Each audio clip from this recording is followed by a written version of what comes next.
नमस्कार, अपना प्रदेश उत्तर प्रदेश उत्तराखंड देख रहे हैं आप। मैं हूं आपके साथ पूजा मोहन पांडे। बुलेटिन की शुरुआत करते हुए सबसे पहले आपको बता दें, डिप्टी सीएम ब्रजेश पाठक प्रतापगढ़ पहुंचे हुए थे, जहां पर उन्होंने मेडिकल कॉलेज की पुरुष विंग में नवनिर्मित 200 बेड के 4 मंजिला भवन का लोकार्पण किया। साथ ही कस्तूरबा विद्यालय माधानता का भी निरीक्षण किया है। इस दौरान मेडिकल कॉलेज में मीडिया से बातचीत करते हुए नजर आए ब्रजेश पाठक ने प्रयागराज के नैनी जेल में 15 चाकू और लाइटर मिलने के सवाल पर कहा कि सपा सरकार के कार्यकाल में जो जेलों में चारागाह के तौर पर काम कर रही थी, उनकी सघन तलाशी करवाकर अपराधियों के खिलाफ कठोरतम कार्रवाई करने का काम किया जा रहा है। आज हम प्रतापगढ़ जनपद में सभी विभागों की बिंदुवार समीक्षा करेंगे, कानून व्यवस्था की समीक्षा करेंगे। अभी मेडिकल कॉलेज परिसर में नई बिल्डिंग का उद्घाटन हुआ है और जहां तक जेलों का सवाल आपने पूछा है, हमारी प्रतिबद्धता है कि हम उत्तर प्रदेश में कानून के राज को और मजबूत करेंगे। इसलिए जिन जेलों को चरागाह सपा सरकार ने बना रखा था, गुंडे माफिया पलते थे, आज एक एक जेल की सघन तलाशी चला करके अपराधियों को कड़ी से कड़ी सजा दिलाने का काम हमारी सरकार कर रही है। कांग्रेस ही पूछ रही है कि नरेंद्र मोदी का अडानी से क्या। आपसे मैं पूछना चाहता हूं, प्रतापगढ़ के विकास में आपकी क्या रुचि है? प्रतापगढ़ के चंद्रमुखी विकास के लिए हम लोग काम कर रहे हैं और प्रतापगढ़ जनपद पूरे प्रदेश में सर्वश्रेष्ठ जनपद के रूप में स्थापित हो, इसके लिए बिंदुवार एक एक विभाग की हम समीक्षा करेंगे और स्तरीय निरीक्षण भी करेंगे।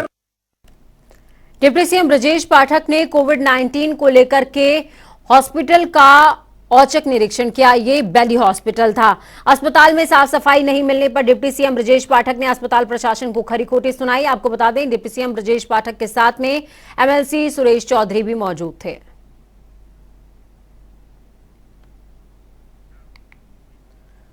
तो वहीं दूसरे डिप्टी सीएम यानी कि केशव प्रसाद मौर्य दिल्ली दौरे पर पहुंचे हुए थे। इस दौरान उन्होंने प्रधानमंत्री नरेंद्र मोदी से मुलाकात करी, जिसके बाद डिप्टी सीएम केशव प्रसाद मौर्य ने निकाय चुनावों को लेकर कहा है कि उत्तर प्रदेश में 2023 निकाय चुनाव और 2024 लोकसभा चुनावों में कमल जरूर खिलेगा। खास उत्तर प्रदेश में भाजपा मजबूत है और अधिक मजबूत बनाते हुए 2023 में नगर निकाय और 2024 में लोकसभा कमल ही कमल खिलाना। चंदौली के मुख्यालय स्थित महेंद्र टेक्निकल इंटर कॉलेज में जनजाति धन्यवाद जनसभा का आयोजन हुआ, जिसमें मुख्य अतिथि के तौर पर केंद्रीय जल शक्ति राज्य मंत्री विशेश्वर टुंडू शिरकत करते नजर आए। इस दौरान हजारों की तादाद में मौजूद लोगों ने उनका भव्य स्वागत किया। आपको बता दें कि यूपी में गौंड जाति को जनजाति की श्रेणी में स्वीकृति मिलने की खुशी में सरकार को धन्यवाद देने के लिए यह कार्यक्रम आयोजित किया गया था। कैसे वो जब प्रूफ कर देंगे तो फिर हम बताएंगे, तो प्रूफ करके दिखाए ना, प्रूफ करके दिखा। अभी तो भारत सरकार ने कह दिया सारा देश में ओबीसी के लिए इतना संरक्षण देना है। राज्य सरकार, वो भी तो राज्य सरकार में एक बार था ना, तो राज्य सरकार जब था उनका हाथ में, तो उसी टाइम में ओबीसी के लिए क्या क्या था। उनका कहना है कि वो जाति जनगणना नहीं करा रही है बीजेपी, इसीलिए उसको करा दे रही है। उनका टाइम में क्या, क्यों नहीं किया? उन्हीं टाइम में तो कर सकते थे। ये बेकार आरोप करने से क्या फायदा है। उत्तर प्रदेश में निकाय चुनावों को लेकर सरगर्मियां तेज हो गई हैं। तो वहीं आज निकाय चुनावों की तैयारियों को लेकर राज्य निर्वाचन आयोग ने बड़ी बैठक बुलाई। निर्वाचन आयुक्त मनोज कुमार ने चुनाव की तैयारियों को लेकर बैठक करी थी। आपको बता दें कि बैठक में प्रमुख सचिव गृह संजय प्रसाद, नगर विकास के प्रमुख सचिव अमृत अभिजात, सचिव रंजन कुमार और स्पेशल डीजी प्रशांत कुमार मौजूद रहे। इस दौरान सभी ने खास तौर पर चुनाव के दौरान कानून व्यवस्था को लेकर मंथन किया है। चुनाव के चर्चा करने के लिए बुलाया था। यहाँ पे चुनाव के विभिन्न पहलुओं पे चर्चा हुई है। बाकी उसके डिटेल्स जो है वो आपको राज्य निर्वाचन आयोग से मिलेंगे। क्या कुछ डेट्स का क्लियर हुआ? वो सारा कुछ बोलने के लिए राज्य निर्वाचन आयोग ही अधिकृत है। मैं इसके बारे में कोई जानकारी, सारे पहलुओं पे यहाँ नगर विकास विभाग के भी अधिकारी थे, एडीजी एलओ साहब भी थे, सभी लोग थे। सभी पहलुओं पर चर्चा हुई है। आपको विस्तृत जानकारी राज्य निर्वाचन आयोग से मिलेगी। आज बैठक हुई है निर्वाचन आयोग की, क्या फैसला हुआ है? क्या कोई तारीखों पर चर्चा हुई है? निर्वाचन आयोग ने आने वाले आगामी चुनावों के संबंध में विभाग के द्वारा क्या तैयारियां की गई हैं उसकी उन्होंने समीक्षा की है और उत्तर प्रदेश पुलिस और गृह विभाग के द्वारा उनको सभी चीज़ों से अवगत कराया गया। हम पूरी तरीके से चुनाव जब भी घोषणा होगी, जिसका कार्यक्रम माननीय निर्वाचन आयोग के द्वारा जारी किया जाएगा, पूरी शांति व्यवस्था और निष्पक्ष तरीके से हम लोग कराएंगे। इसके लिए हमारे सारे संसाधन सब लोग नीचे हमारे पास उपलब्ध हैं और उन्हीं तैयारियों के बारे में माननीय चुनाव आयुक्त महोदय ने आज बैठक की थी और वो विभागीय जिसमें उनको सारे विवरण उपलब्ध करा दिए गए। विशेष प्रेस विज्ञप्ति और कार्यक्रम के बारे में माननीय आयोग के द्वारा ही अवगत कराया जाए। सर क्या पुलिस पूरी तरह तैयार है निकाय चुनाव कराने को लेकर? हम पूरी तरीके से तैयार है। ये हमारी ड्यूटी है और ये हमारा संवैधानिक दायित्व है और जैसे अन्य चुनाव पूरी तरीके से निष्पक्ष शांतिपूर्ण तरीके से हिंसा रहित वातावरण में कराया गया, हम लोग ये चुनाव भी बहुत ही निष्पक्ष शांतिपूर्ण तरीके से संपन्न कराएंगे। नगर निकाय चुनावों की अधिसूचना और आगामी 2024 के लोकसभा चुनावों के मद्देनजर सभी राजनीतिक पार्टियों के नेता और सुप्रीमो ने जनता के बीच अपनी पकड़ को मजबूत करने की कवायद तेज कर दी है। आपको बता दें, चुनावी उतार चढ़ाव और दलित पिछड़ों को लेकर सपा के महासचिव स्वयं प्रसाद मौर्य से जनता टीवी के संवाददाता ने खास बातचीत की है। इस दौरान सुनिए। लोकसभा चुनाव करीब आ चुका है। अब सभी राजनेता भुनाने वोट बैंक की तैयारी में लग चुके हैं। मेरे साथ सपा के एक द्वार नेता स्वयं प्रसाद मौर्य हैं। आइए इनसे जानते हैं कि अभी जो कार्यक्रम हो रहा है वो क्या कार्यक्रम है और किस तरह से हो रहा है। स्वागत है आपका जनता टीवी पे। ये बताइए, अभी एक कार्यक्रम हो रहा है आपका जिसमें आप अभी दलित लोगों को बुलवा रहे हैं या उनको कहने में प्रोत्साहित करने की कोशिश कर रहे हैं, क्या कार्यक्रम है? महापुरुषों को सम्मान देना हमारी संस्कृति। सामाजिक परिवर्तन के महानायक मानवर कांशीराम साहब जी इस देश के गरीबों की मसीहा थी। उनके नाम पर मानवर कांशीराम महाविद्यालय पूर्व से स्थापित है। स्थापना के समय ही इस विद्यालय की संस्थापक प्रबंधक श्रीमती शिवा मौर्य ने संकल्प लिया था कि हम मानवर कांशीराम जी की प्रतिमा लगवाएंगे। वो ऐतिहासिक घड़ी आज आ गई है जब मानवर कांशीराम जी की प्रतिमा का अनावरण उत्तर प्रदेश के पूर्व मुख्यमंत्री,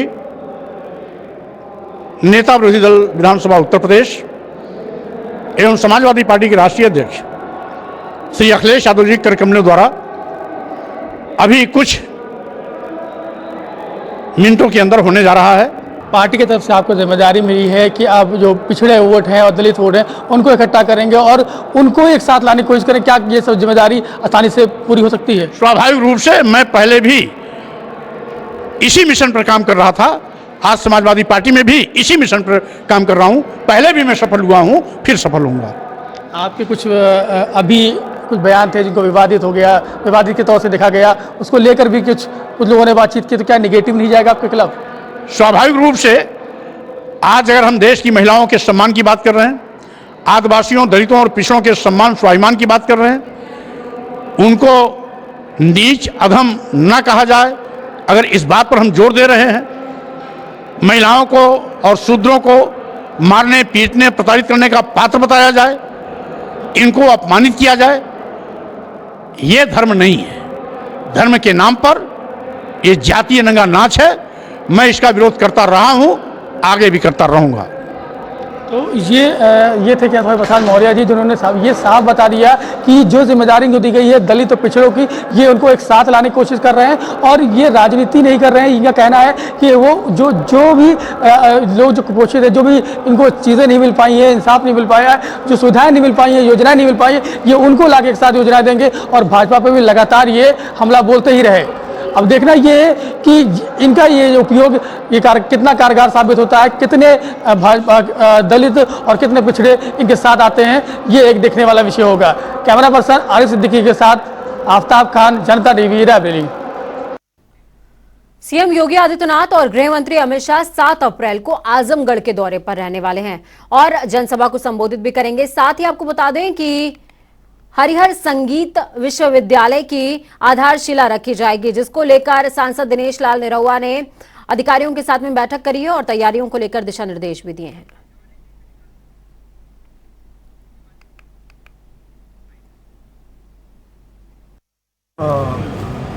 आने वाले 7 तारीख को पूजनीय महाराज जी के हाथों से और हमारे जो गृह मंत्री हैं भारत सरकार के, उनके हाथों से उसका हम शिलान्यास करेंगे।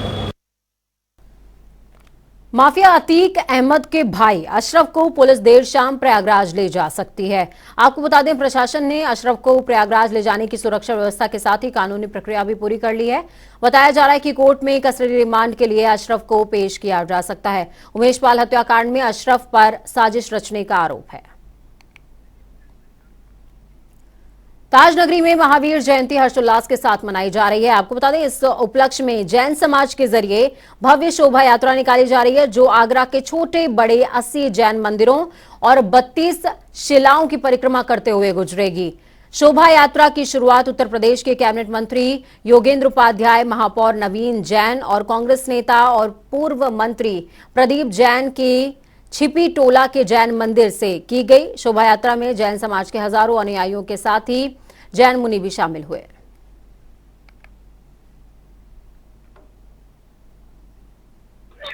ऐतिहासिक घर में आत्मीयता से छिपी टोला के अंदर ये कार्यक्रम मनाया जाता है और जियो जीने दे का जो संदेश तीर्थंकर महावीर स्वामी ने दिया है, आज पूरी दुनिया इस सिद्धांत को मानती है। हम देखते हैं कि अगर एक तरफ गगनचुंबी अट्टालिका हो और दूसरी तरफ छत्रविहीन कोई व्यक्ति हो, तो जो गगनचुंबी अट्टालिका में रहने वाला व्यक्ति है उसको। अयोध्या के ऋषि सिंह को रविवार देर रात इंडियन आइडल 13 का विजेता घोषित किया गया। शुरुआत से ही पसंदीदा रहे ऋषि सिंह को 25 लाख रुपए का चेक और एक कार भी दी गई है। तो वहीं देवस्मिता राय और चिराग कोतवाल पहले और दूसरे उपविजेता रहे हैं। तो वहीं ऋषि सिंह के विजेता बनने पर सीएम योगी आदित्यनाथ ने ट्वीट करते हुए उनको शुभकामनाएं भी दी हैं। ट्वीट किया है, उन्होंने कहा कि इंडियन आइडल 13 के विजेता बनने पर अयोध्या निवासी ऋषि को हार्दिक बधाई। आपकी अटूट संगीत साधना को समर्पित इस उपलब्धि पर उत्तर प्रदेश समेत पूरे संगीत जगत को गर्व है। मां सरस्वती की कृपा आप पर बनी रहे, आपकी स्वर्णिम सफलताओं का क्रम अनवरत चलता रहे, यही कामना है। उत्तर प्रदेश क्रिकेट एसोसिएशन के सचिव अरविंद श्रीवास्तव ने यूपीसीए के निदेशक युद्धवीर सिंह को इंडियन प्रीमियर लीग में कहीं भी जाने पर प्रतिबंधित कर दिया है, जिसको लेकर उन्होंने बीसीसीआई के सचिव जय शाह को पत्र लिखा। इसके अलावा खेल निदेशक ने वाराणसी में क्रिकेट स्टेडियम के मामले में जांच का अनुरोध भी किया है। उत्तराखंड के मुख्यमंत्री पुष्कर सिंह धामी आज दिल्ली दौरे पर थे। दिल्ली पहुंचते ही सबसे पहले सीएम धामी ने संसद भवन में लोकसभा अध्यक्ष ओम बिरला से मुलाकात करी। इस दौरान केंद्रीय मंत्री अनुराग ठाकुर भी उनके साथ मौजूद रहे। इसके बाद सीएम धामी ने प्रधानमंत्री नरेंद्र मोदी से मुलाकात करी है। पीएम मोदी से मुलाकात के बाद धामी ने मीडिया से बातचीत की। तो वहीं सीएम धामी ने बताया कि उन्होंने प्रधानमंत्री को आदि कैलाश और चार धाम यात्रा में आने का निमंत्रण दिया है और साथ ही सीएम धामी ने पीएम मोदी से चमोली के जोशी मठ क्षेत्र में भूधसाव से प्रभावितों को राहत और विस्थापन कार्यों की जानकारी भी साझा करी। कहा कि भूस्खलन और भूधसाव के पीड़ितों के लिए आर्थिक पैकेज की जरूरत है। जमरानी बांध परियोजना जो अपने अंतिम चरण में पहुंच गई है। हल्द्वानी में जमरानी बांध बनना है और इसके बनने से एक लंबे क्षेत्र को जो पेयजल और सिंचाई का बड़ा भूभाग उसके अंतर्गत आने वाला है, तो अंतिम चरण में है। उसको भी भारत सरकार की जो कैबिनेट कमेटी है उससे स्वीकृति मिलनी है, उसके लिए मैंने अनुरोध किया है। साथ में जोशीमठ की जो आपदा है उसके पुनर्वास के लिए भी, क्योंकि आदरणीय प्रधानमंत्री जी ने स्वयं उसका संज्ञान वो लगातार लेते रहे हैं, तो मैंने फिर से अनुरोध किया है कि जल्दी से जल्दी जोशीमठ पुनर्वास के संबंध में जो केंद्र से ज़रूरी सहायता मिलनी है वो सहायता हमको मिल जाए। और साथ में प्रधानमंत्री आवास योजना जिसमें 25,423 आवासों का लक्ष्य है, वह भी शीघ्र से शीघ्र जो है हमको आवंटित हो जाए। साथ में जल विद्युत की जो लगभग 8 परियोजनाएं जो अलकनंदा एवं भागीरथी नदियों पर प्रस्तावित हैं, जिस पर न तो सुप्रीम कोर्ट की कोई रोक है, कोई प्रतिबंध न्यायालय का भी नहीं है, और जो अन्य संस्थान हैं जो हमारे पर्यावरण के क्षेत्र में काम करने वाले हैं, उनकी भी कोई भी ऐसी प्रतिकूल टिप्पणी नहीं है। और इन 8 परियोजनाओं को राज्य सरकार को बनाने के लिए स्वीकृति प्रदान अगर हो जाएगी तो 119 मेगावाट बिजली उत्तराखंड राज्य को निकट भविष्य में मिल पाएगी, तो उसके लिए भी कहा है। साथ में एक वंदे भारत एक्सप्रेस। तो वहीं केंद्रीय राज्य पर्यटन मंत्री अजय भट्ट हल्द्वानी पहुंचे, जहां पर उन्होंने गौलापार में बनने वाले बायोडायवर्सिटी पार्क का स्थलीय निरीक्षण किया है। वन विभाग के अधिकारियों से पार्क के निर्माण संबंधी पूरी जानकारी हासिल करी। इस दौरान अजय भट्ट ने कहा कि दूर दराज से आने वाले पर्यटकों के लिए हल्द्वानी में कोई टूरिस्ट डेस्टिनेशन नहीं है, इसलिए सरकार बायोडायवर्सिटी पार्क और उसके बाद जू का निर्माण करने जा रही है। तो वहीं विभागीय अधिकारियों ने बताया कि 42 हेक्टेयर जमीन पर बायोडायवर्सिटी पार्क प्रस्तावित है, जिसमें अलग अलग जैव विविधताओं के वनस्पतियों के साथ ही पर्यटन को नजर में रखते हुए पार्क को आकर्षक बनाया जा रहा है। 90 हेक्टेयर भूमि है, जिसमें से लगभग 40 या 42 हेक्टेयर भूमि पर बायोडायवर्सिटी पार्क, जैव विविधता पार्क बनाने की योजना चल रही है। इसमें माननीय मुख्यमंत्री जी ने भी कहा है और हम सभी लोग लंबे समय से इसमें प्रयत्नशील हैं। और इसके बगल में 300 से ज़्यादा, फिर इतनी ज़मीन है 300 हेक्टेयर से ज़्यादा, तो उसमें जू बनाने का यानी चिड़ियाघर बनाने की योजना है। ये पहले मूर्त रूप ले ले तो उसके लिए थोड़ा सेंट्रल गवर्नमेंट और हमारी यहाँ उत्तराखंड गवर्नमेंट के बीच में कुछ मुद्दों पर चर्चा होनी है, तो उसके लिए भी एक बड़ा अमाउंट चाहिए, उसमें कोई दिक्कत नहीं होगी। फिर यहाँ तो वही आपको बता दें कि आज राजधानी में उत्तराखंड क्रांति दल के केंद्रीय अध्यक्ष राजेंद्र सिंह बिष्ट ने प्रेस कॉन्फ्रेंस करते हुए कहा है कि क्रिकेट एसोसिएशन ऑफ उत्तराखंड में हो रहे महिला खिलाड़ियों के साथ उत्पीड़न को लेकर आवाज उठाई जाए और एसएसपी से आरोपियों की गिरफ्तारी की मांग भी की है। राजेंद्र बिष्ट ने कहा है कि पहाड़ से महिला खिलाड़ी देहरादून आती हैं ताकि उन्हें सुविधाएं मिल सके, लेकिन क्रिकेट एकेडमी के संचालक खिलाड़ियों के साथ मानसिक शारीरिक उत्पीड़न करते हैं, जिसका जीता जागता उदाहरण नरेंद्र शाह की वायरल ऑडियो है। आगे उन्होंने क्या कुछ कहा है वो भी आपको सुनाएंगे। जिस प्रकार से उत्तराखंड में क्रिकेट की बात करें, क्रिकेट का जो यहाँ पर स्थापना हुई थी, सीएयू की स्थापना, उत्तराखंड के जो युवा हैं, हमारी प्रतिभाशाली पहाड़ के युवा हैं, उनको क्रिकेट में मंच मिल सके, वे अपनी प्रतिभा को अंतर्राष्ट्रीय राष्ट्रीय मंच पर दिखा सकें। लेकिन जिस प्रकार से कुछ लोगों ने उत्तराखंड के युवाओं के भविष्य के साथ खिलवाड़ करने के लिए यहाँ पर जिम्मा उठा रखा है, इसमें नरेंद्र शाह की बात करें, पिछले दिनों आपने देखा होगा कि किस प्रकार से एक अश्लील वीडियो, एक नाबालिग बच्ची के साथ जो बात करने का उनका वीडियो है वो मीडिया में आया और ऑडियो मीडिया में आया। और इसके साथ साथ उन्होंने, जब अभिभावकों ने इसकी शिकायत एसएसपी से करी और अन्य 2-3 अभिभावकों ने एफआईआर लॉन्च करी, तो उसमें स्पष्ट रूप से जो उसके सचिव है महिम वर्मा है और एक अन्य का नाम भी, एक अन्य सदस्य का नाम उसमें आया, तो लेकिन अभी तक उनके खिलाफ कोई भी कार्रवाई नहीं करी गई।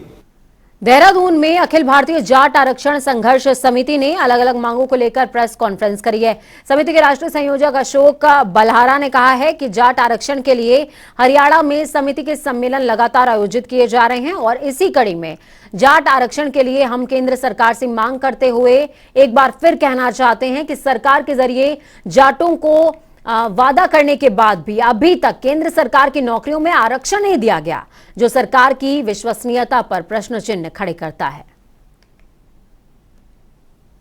अखिल भारतीय जाट आरक्षण संघर्ष समिति का उत्तराखंड में विस्तार करने का भी हमारा उद्देश्य था, जिसमें कुंवर चंद्रवीर जी हैं, उत्तराखंड सुंदर कुंवर जी, कुंवर चंद्रवीर जी, तो इनको राष्ट्रीय महासचिव की जिम्मेदारी ऑल इंडिया लेवल पर दी गई है। ओमपाल जी जेलर साहब हैं, रिटायर्ड जेलर, इनको हमारा जो सलाहकार मंडल है उसकी जिम्मेदारी दी गई है। हमारे ऊर्जावान भाई हैं रवि पवार जी, इनको उत्तराखंड प्रदेश अध्यक्ष की जिम्मेदारी है और बलबीर जी साथ बैठे हैं, ये उत्तर प्रदेश के अध्यक्ष हैं। इधर सतीश चेयरमैन जी बैठे हैं, ये हमारे राष्ट्रीय कार्यकारिणी के मेंबर हैं। ये आज अपॉइंटमेंट आप लोगों को मत। भारतीय किसान यूनियन के राष्ट्रीय अध्यक्ष लाल सिंह गुर्जर ने अपनी तमाम मांगों को लेकर प्रेस कॉन्फ्रेंस करी। इस दौरान उन्होंने प्रदेश सरकार पर भी गंभीर आरोप लगाते हुए कहा कि गन्ना किसानों के गन्ने का भुगतान 14 दिनों के भीतर करने का प्रावधान है, लेकिन 3 महीने के बाद भी राज्य सरकार ने गन्ना किसानों का बकाया भुगतान नहीं किया। उन्होंने कहा कि सरकार से कृषि संबंधित कोई सामग्री लेने पर सरकार उस पर ब्याज लगाती है, लेकिन हमारे 3 महीने हो जाने के बावजूद भी हमारा भुगतान नहीं किया जा रहा है।